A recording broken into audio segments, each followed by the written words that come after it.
আসসালামু আলাইকুম এভরিওয়ান, কেমন আছেন সবাই? আশা করি ভালো আছেন। আলহামদুলিল্লাহ আমরাও ভালো আছি। কাছে কিংবা দূরে, দেশ কিংবা দেশের বাইরে যে যেখান থেকে ভিডিওটা দেখছেন সবার প্রতি রইল দোয়া, ভালোবাসা। Welcome back to princess Suba blog. এই তো আমরা ইফতারি করতে বের হয়েছিলাম, তাই একটু শ্যুট করে নিলাম। তো এই তো আমার জন্য সবাই দোয়া করবেন। আমি সেই রমজান থেকে প্রায় 23-24 রমজান থেকে খুবই অসুস্থ। আমার জ্বর, ঠান্ডা, কাশি, মানে একদম ভয়েসটা বসে গেছে। আমি যে ভয়েসটা দিব আপনাদেরকে সেটাও পারতেছিলাম না। সেজন্য আমার অনেক ব্লগগুলো আমি মিসিং। অনেক দিন আমার ব্লগ দেওয়া হয় নাই, অনেক দিন আমার ব্লগ পৌঁছায় নাই। তো যাই হোক, সেজন্য আপনাদের মাঝে একটু আসলাম যে না, অনেক দিন দেওয়া হয় নাই, কষ্ট হলেও আমি একটু ব্লগ দিয়ে দিই। তো এই তো আসলে সুবহান আল্লাহ তাআলা যা করে ভালোর জন্যই করে। আমি অসুস্থ সেটা আমার মন খারাপ না, কিন্তু মন খারাপ আমার অসুস্থর জন্য বাচ্চারা বের হতে পারতেছে না, বাচ্চারা ঘুরতে পারতেছে না। তো ওর বাবা একা টেকাল দিতে পারবে না, কারণ আমার ছেলেটা একটু দুষ্ট। তো যাই হোক, মেয়েটা শান্ত হলো, ছেলেটা একটু দুষ্ট। তো ওদেরকে আর দুটো বাচ্চা একজন ক্যারি করতে অসম্ভব, একজন ক্যারি করতে পারে না। তো যাই হোক, এই তো টুকিটাকি একটু রান্নাবান্না, আমার প্রতিদিন একটু টুকিটাকি রান্নাবান্না ছিল, আমি সেটা শ্যুট করে রাখলাম একটু একটু করে। তো আমার আসলে আমি শ্যুট করতে পারিনি অসুস্থতার জন্য। তো কী বলবো, আমি এখনও মানে আমি ভয়েস দিচ্ছি, আমার এত কষ্ট হচ্ছে। আপনাদের জন্য ভয়েস দিচ্ছি, আমার খুবই কষ্ট হচ্ছে। তো আমার ভয়েসটা যদি আপনাদের শুনতে অসুবিধা হয় বা বুঝতে অসুবিধা হয়, সেজন্য আমি ক্ষমা চেয়ে নিচ্ছি, ক্ষমা করে দিবেন। তো যাই হোক, এটা ঈদের দিনে যে সকালবেলা ওর বাপ ছেলে নামাজ পড়ে আসলো। তো এসে ওই যে মায়ের জন্য কি মোটু পাতলু একটা বেলুন নিয়ে আসছে। তো সুবা মানে খেলতেছে ওটা নিয়ে, খুব খুশি হয়ে গেছে। ও মোটু পাতলুকে খুব পছন্দ করে, এই ধরনের কার্টুনগুলোও খুব প্রিয়। তো এই তো আমার মা পিং পিং, ও শুধু পিং নিবে পিং নিবে, সরি। তো এই তো ওকে নিয়ে আসলে আমার শপিংয়ে গিয়ে মানে শ্যুট করাটা আমার হয় নাই, খুবই অসুস্থ ছিলাম। শুধু মানে অল্প কিছু সময়, অল্প কিছু হাতে সময় নিয়ে আমি শপিংয়ে গেলাম, ওদের জন্য শপিং করে বেরোয় চলে আসলাম। তো যাই হোক, এখন ডিপজল ভাইয়ের ওই যে খামারটা দেখানো হচ্ছে, পাখি, পশু পাখি, আমার এটা খুবই ভালো লাগে। আমি মাঝে মাঝে ওনার এই ইয়েটা দেখি, ওনার খামারের কবুতর, এগুলো আমার খুবই ভালো লাগে। আমার কবুতর, আমি আসলে পশুপ্রিয় মানুষ, গাছপ্রিয় মানুষ, তো আমার এগুলো খুবই ভালো লাগে। আমি মাঝে মাঝে ওনার ইয়েগুলো দেখি। তো যাই হোক, এখানে ওর আব্বুও দেখছে। তো আমি সম্পূর্ণ কাজ শেষ করে, রান্নাবান্না শেষ করে, তো আমি ঘর দোর একটু গুছিয়ে গেছে, ডিপ ক্লিন করে আমি শুতে গেলাম। এই যে বাবা ছেলে নামাজ পড়তে যাচ্ছে। তো যাই হোক, এই তো সুবামণি বসে বসে কার্টুন দেখছে। ওর আর কী কাজ, ও বেরোতেও পারতেছে না আমার জন্য, সারাক্ষণ বসে বসে কার্টুন দেখা। আর খাবেও না কিছু, ও মানে ও শুধু বাইরে যাবে বাইরে যাবে বলতেছে। তো যাই হোক, ওর বাবা ওকে নিয়ে, ওদেরকে নিয়ে নব থিয়েটারে গেল। ওরা তো যাবেই না আমাকে ছাড়া, ওরা যাবেই না, আবার যেতেও চাচ্ছে, আবার আমাকে ছাড়া যাবেই না। মানে কী যে একটা অবস্থা, কী পরিস্থিতি।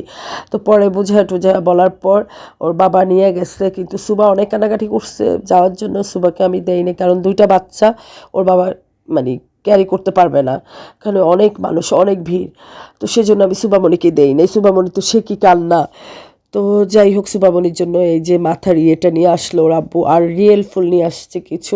আসলে ওটা শ্যুট করার কোনো মানে ইয়ে ছিল না, অসুস্থ বলে কথা, বুঝে নেই। তো তারপরেও আপনাদের জন্য আমি একটু একটু শ্যুট করে রাখলাম। তো মানে তো এই যে মাথার ফুলটা নিয়ে আসছে ওর পয়লা বৈশাখের জন্য। তো এই তো আসলে আমি অসুস্থ, বাচ্চারা সাফার করতেছে, বাচ্চারা বের হতে পারতেছে না।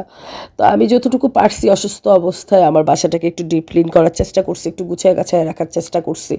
মানে অসুস্থ অবস্থায় আমি যতটুকু পারছি। ওর আব্বু তো মানে আমাকে বারবারই বলতেছে, কেন তুমি এত পরিষ্কার করতেছো, তুমি অসুস্থ, তোমার ভয়েস বেরোচ্ছে না গলা দিয়ে। তারপরে ঈদ বলে কথা, তাই না, বছরে একবার আসে। তো যাই হোক, এই তো ঈদের আমি অসুস্থ, তারপর আমার বাসার ভিতরে ঈদের আমেজটা অবশ্যই আমি রেখেছি। আমার কারণে যেন বাচ্চারা ঈদের আমেজটা থেকে বঞ্চিত না হয়, সেজন্য আমি ঈদের আমেজটা মানে বাসার ভিতরে রেখেছি। আর আমি অসুস্থ সেটা আমার কাছে, বাচ্চাদের কাছে তো ঈদের আনন্দ, তাই না। তো যাই হোক, একটু গুছায়া গাছায়া রান্নাবান্না সেরে ওদেরকে খাওয়া দিয়ে ওরা বাপ ছেলে ঘুমাচ্ছে। আর আমি কি করছি, আমিও একটু রেস্ট করতে গেছি। এই দিক দিয়ে শুভামণি বসে বসে কার্টুন দেখতেছে। তো এই তো সুবামনি কার্টুন দেখতেছে আর আমাকে বলতেছে, মা তুমিও দেখো আমার সাথে বসে বসে, আমাকে ডাকতেছে বসে বসে। পরে আমি বলছি, মা আমি একটু শুয়ে থাকি, আমার শরীর খুব খারাপ লাগছে আর প্রচুর ঘামাচ্ছি। বিশ্বাস যদি করেন, মানে সেই রমজান থেকে ইফতার রেডি থেকে আমি যখন কিচেনে ঢুকতাম তখন থেকেই ঘামাচ্ছি, এত ঘামাচ্ছি বুঝতেছি না এত ঘাম কোত্থেকে আসছে।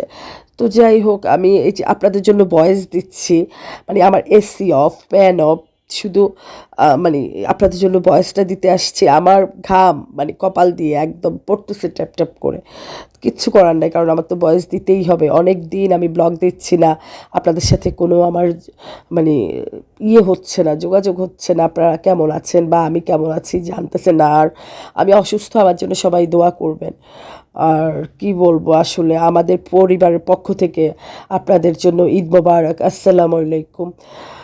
তো অনেক দেরি করে ফেললাম না ঈদ মোবারক দিতে। তো যাই হোক, ক্ষমা দৃষ্টিতে দেখবেন। আসলে অসুস্থ, মানে সব মিলাই একটা মধ্যে আছি। তো যাই হোক, সব ঠিক হয়ে যাবে। আমি সুস্থ হয়ে অবশ্যই বাচ্চা কাচ্চাকে নিয়ে বের হব, ঘুরবো। আপডেট ভিডিও পাবেন আপনারা, আমার জন্য দোয়া করবেন। তো এই তো আমার ড্রয়িং রুমের লুকটা একটু গুছায় গাছায় নিলাম। এখন বাবা একদম সামনে চলে গেছে, পাটা উঠায়া বসা একদম সে সামনে গিয়ে টিভি দেখতেছে। পরে বলছি, মা তোমার চোখ নষ্ট হয়ে যাবে, পিছনে আসো।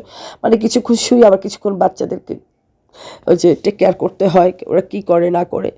তো যাই হোক, আমার আজকের ভিডিওটা দিতে পেরে ভাল লাগছে। অনেক দিন পরে ভিডিও দিতে পারছি, তারপরও একটু একটু শ্যুট করে রাখাতে। ওরা নব থিয়েটার গেল ঘোরার জন্য, বাবা নব থিয়েটার নিয়ে গেছে, কিন্তু আমি ওই যে আমি যাইনি, সেজন্য শ্যুট করা হয়নি। তো যাই হোক, এই যে দেখেন আমাদের লুসি মামুনিটা কি ডাইনিং টেবিলের নিচে একটু স্পেস আছে, ওখানে ঢুকে ঘুমাচ্ছে। কি বোকার বোকা, তাই না? তো গরম লাগতেছে, তুমি কার্পেটে ঘুমাবা বা তোমার বিছানায় গিয়ে ঘুমাবা সেটা না, ওইখানে ডাইনিংয়ের নিচে ঢুকে গ্লাসের ভিতর দিয়ে ঢুকে কিভাবে ঘুমাচ্ছে দেখেন, হাত পা ছড়ায়া। মনে হচ্ছে যে সারা মাস ও রোজা রাখছে, এখন ক্লান্ত।